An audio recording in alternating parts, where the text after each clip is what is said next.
लफ्ज़ों के बीच जो था कभी वो एहसास अब क्यों मर रहे हो।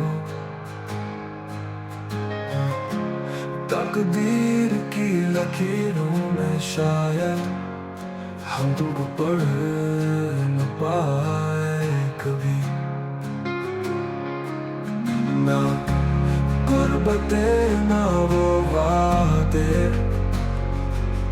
अब ख्वाब भी सह न पाए कभी।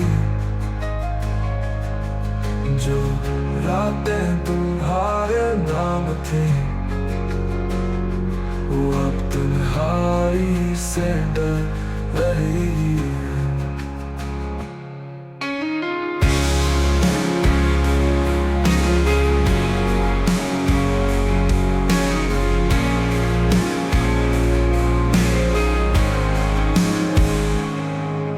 सांसों में रह के तुम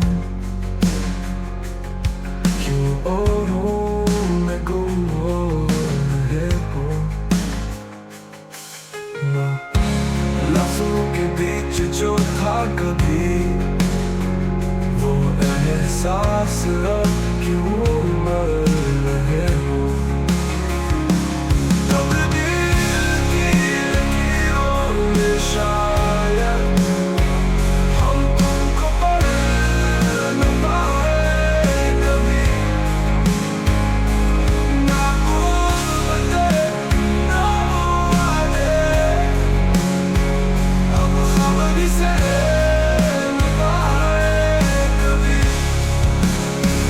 जो रातें तुम्हारे नाम थी वो अब तन्हाई से डर रही है। सांसों में रह के भी तुम